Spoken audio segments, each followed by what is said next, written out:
नमस्कार, मैं तानिया और आप देख रहे हैं HBN लाइव न्यूज़। आज एक खास मुलाकात में हम नए मेहमानों के साथ आप दर्शकों के सामने उनके विचार, उनके कार्यों और उनके जीवन के बारे में चर्चा करेंगे।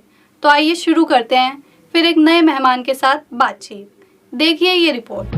क्राइम हो या राजनीति, चुनाव हो या आयोजन, अब हर मुद्दों पर खुलकर होगी चर्चा। न भूलें हमारा कार्यक्रम एक खास मुलाकात। विश्वविख्यात पेंटर महेश वैष्णव की पेंटिंग को हर कोई प्रणाम करता है, क्योंकि महेश वैष्णव ऐसे चित्र बनाते हैं जिसको देखकर ऐसा लगता है कि अभी भगवान बोल उठेंगे। महेश की कला अद्भुत है, यह कहना है विश्व हिंदू परिषद के अंतर्राष्ट्रीय अध्यक्ष आलोक कुमार का।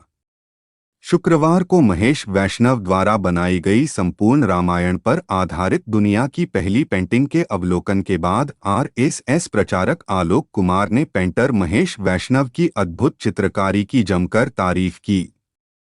उन्होंने कहा कि आज कई लोग रामायण नहीं पढ़ पाते हैं, ऐसे में संपूर्ण रामायण का अध्ययन करना और राजा दशरथ के पुत्रेष्टि यज्ञ से लेकर अयोध्या के भव्य मंदिर में प्रभुवाली श्री राम लाल के विराजमान होने तक की संपूर्ण यात्रा को 108 तस्वीरों के जरिए कला के माध्यम से चित्र बनाना असाधारण कार्य है। इसके लिए मैं महेश बधाई देता हूं एवं उनका अभिनंदन करता हूं।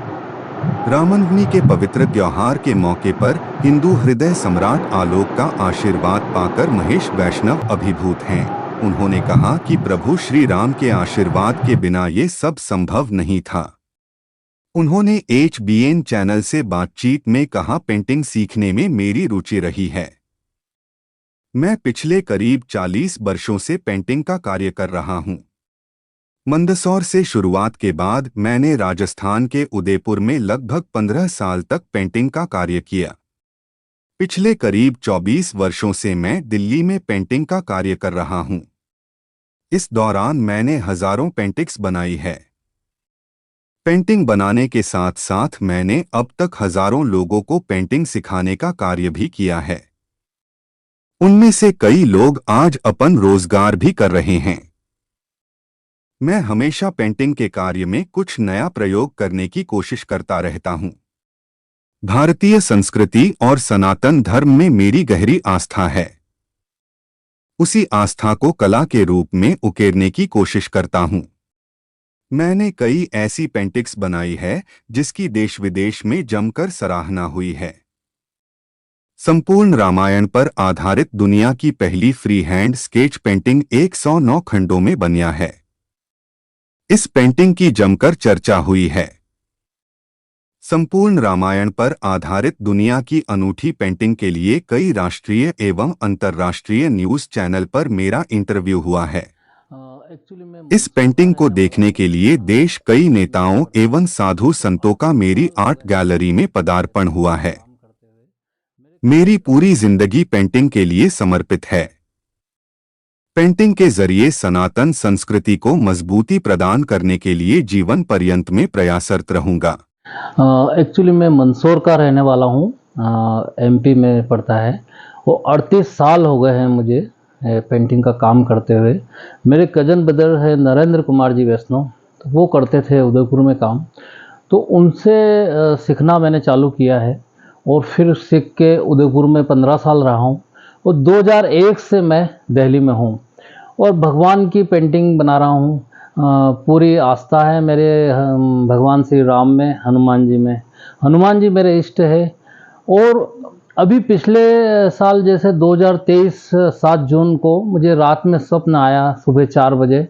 हनुमान जी ने जैसे मुझे जगाया, कहा कि भाई मेरे प्रभु की पेंटिंग बना। तो मैं एक्चुअली राम दरबार और हनुमान जी की सारी बनाता ही था, पर मुझे ऐसा लगा कि कोई विशेष कुछ मुझे आदेश दिया है। बहुत सोचा, बहुत विचारा, उसके बाद स्केच चालू कर दिया और ये फ्री हैंड स्केच किया है। पूरी रामायण जी पढ़ के 2.5 महीने लगे सिर्फ स्केच में। उसके बाद 3.5 महीने लगे पूरी पेंटिंग फाइनल होने में। तब जाके भगवान श्री राम को समर्पित की मैंने संपूर्ण रामायण जी की क्या सर हमारे दर्शकों को भी वो पेंटिंग देखने का सौभाग्य प्राप्त होगा? नहीं, बिल्कुल, मुझे मेरा सौभाग्य है कि मैं अपनी पेंटिंग दर्शकों को दिखा पाऊंगा। तो मैं दिखाता हूँ। आप ही अपने हाथ से पर्दे का अनावरण कीजिए और फिर मैं एक एक पेंटिंग के बारे में बताता हूँ।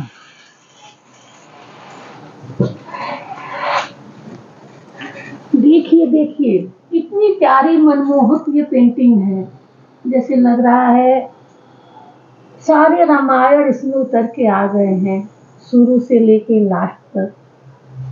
देखते ही देखते लग रहा है कि जैसे मनमोहक दृश्य, पूरी रामायण की जीवन गाथा हमारे नजरों में आ जा रही है।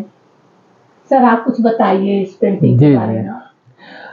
जो हनुमान जी का आदेश हुआ उसी हिसाब से मैंने पेंटिंग का स्केच चालू किया और पेंटिंग बनी। तो मैं बताना चाहूँगा कि ये राम जी के भी जन्म से पहले की स्टोरी यहाँ से चालू हुई है कि जब दशरथ के कोई पुत्र नहीं हुआ तो पुत्र प्राप्ति के लिए यज्ञ किया उन्होंने। उसके बाद चारों राजकुमार का जन्म हुआ, फिर ये बाल लीला, शिक्षा, फिर ये विश्वामित्र जी लेने आए, ताड़कावध, अहिल्या उद्धार, राम सीता का प्रथम मिलन वाटिका में, धनुष तोड़ना। इस तरह से एक एक प्रसंग रामायण जी का पढ़ते पढ़ते और मैंने स्केच किया सबसे पहले, फिर उसके बाद में पूरे कलरिंग का काम किया। जैसे भरत मिलाप हो गया, ये यहाँ पर जटायु से मिलना है, और पंचवटी में ये हिरण का वध करना है। इस तरह से रावण सीता माँ को धोखे से हर के ले जाता है, जटायु का वध रावण ने कर दिया, हनुमान जी से पहला मिलन। और सबसे बड़ी बात है कि हर पेंटिंग के नीचे टाइटल लिखा हुआ है, क्योंकि क्या है कि आज का युद्ध रामायण, आज के बच्चे रामायण जी नहीं पढ़ना चाहते। तो अगर वो 10 मिनट इस पेंटिंग को ध्यान से देखेगा तो संक्षिप्त रामायण जी का ज्ञान उनको हो जाएगा। तो राम का प्रचार प्रसार करने के लिए हनुमान जी ने मैं अपने हाथों से ही बनवाई है, मान के चलो। तो हनुमान जी की मेरे ऊपर बहुत कृपा है, और अभी भी जब मैं बात कर रहा हूँ तो एक एक रोए रोए खड़े हो रहे हैं, क्योंकि ये मेरा काम नहीं है, ये हनुमान जी का काम है। और इसमें ये दिखाना चाहूँगा कि बाहर भी हनुमान जी, जो ऑरेंज कलर हनुमान जी को प्रिय है, तो ये पूरा बॉर्डर बहुत एक एक चीज सोच समझ के और उनके प्रेरणा से की है। अब जैसे इसमें पूरा लंका का युद्ध है, और ये करते करते यहाँ दिवाली का सीन है, जब लोग ये सब अयोध्या आते हैं राम जी, और उसके बाद राज तिलक, और भगवान की कृपा देखो कि हनुमान, ये राम मंदिर का उद्घाटन होना था, उसी टाइम ये जगह लास्ट रही। मेरे मन में आई कि जब अगर मंदिर में स्थापना हुई तो चारों तरफ मैंने प्रकाश बनाया है कि जैसे राम मंदिर से प्रकाश निकल रहा है, जो सनातन धर्म का प्रकाश पूरे वर्ल्ड में फैल रहा है जब से राम मंदिर की स्थापना हुई। तो ये मेरा मकसद था। सर ये बताइए, जैसे कि हमेशा किसी न किसी के प्रेरणा स्रोत कोई न कोई रहा है, आपके प्रेरणा स्रोत कौन है? मेरे प्रेरणा स्रोत हनुमान जी है, क्योंकि उन्हीं की कृपा है, वही माइंड में कोई ऐसी चीज़ देते हैं, विचार बनाते हैं कि बस मैं उसमें लग जाता हूँ, और वो सारे कामयाबी उन्हीं के प्रेरणा से है। सर हमने सुना है कि आप जैसे गोबर से आकृतियाँ बनाते हैं, तो ये कहाँ तक सही है? ये 1-1.5 साल पहले मैं परखम गया था, जो गो विज्ञान अनुसंधान केंद्र का उद्घाटन था, मोहन भागवत जी ने किया था। तो वहाँ देखा कि गौमूत्र से क्या फायदे हैं, गाय के गोबर से क्या फायदा है, इस तरह से वहाँ पे हर चीज़ देखी। और फिर मेरे मन में गाय के प्रति आस्था थी। जैसे कि गाय दूध नहीं देती तो उसको ऐसे ही छोड़ देते सड़कों पे।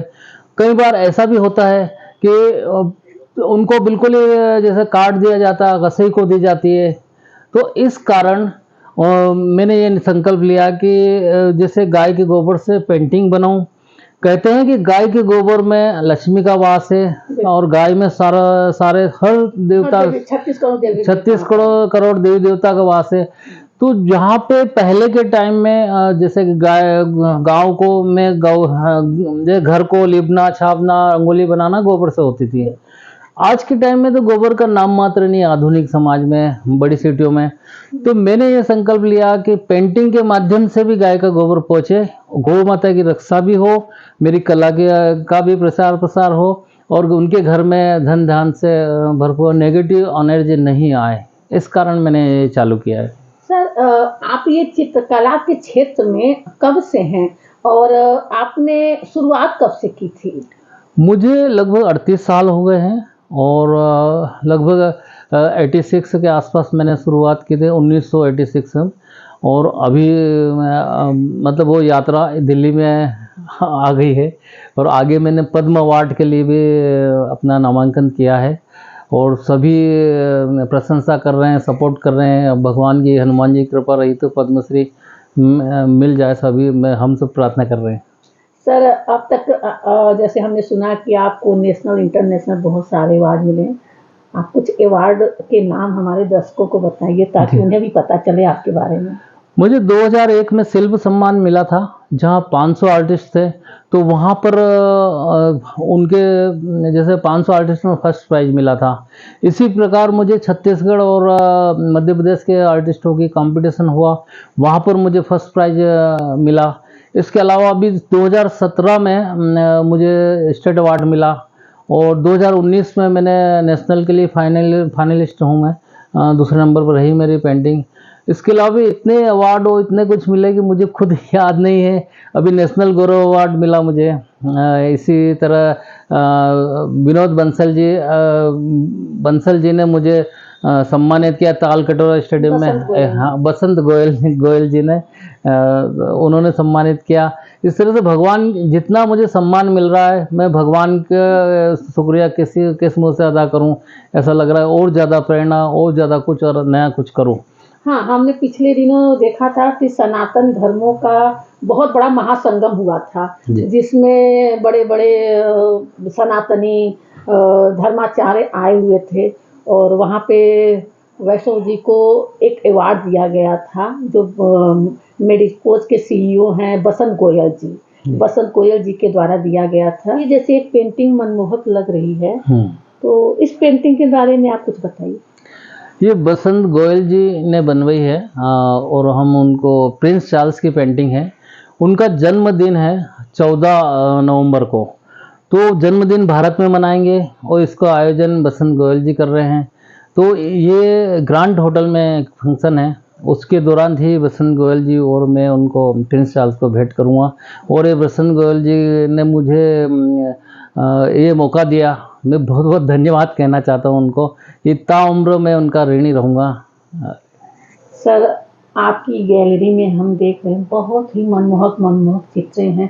तो ये जो पेंटिंग बनाई जाती है, इसमें आपको कितना समय लग जाता है, कितनी टीम आपकी काम करती है और ये कहाँ कहाँ तक अब तक पहुँच चुका है? ये पूरे वर्ल्ड में मेरी पेंटिंग जाती है। गोधन से अभी 1-1.5 साल हुआ मैंने चालू किया, पर उससे पहले भी मैं miniature painting, Tanjore painting, Indian painting, India की पेंटिंग का हर फॉर्म मैंने बनाया हुआ है। और वो अमेरिका, कनाडा, ऑस्ट्रेलिया, ब्रिटेन कहीं से भी ऑर्डर आ जाता है तो वो मेरी पेंटिंग हर विश्व में सब दूर जाती है। आपकी टीम में जैसे कितने लोग इस समय? लगभग 8-10 जने हैं। 8-10 जने हैं। मेन फिनिशिंग का काम मैं करता हूँ, बाकी टीम वर्क है, थोड़ा थोड़ा मतलब सबसे कराना पड़ता है।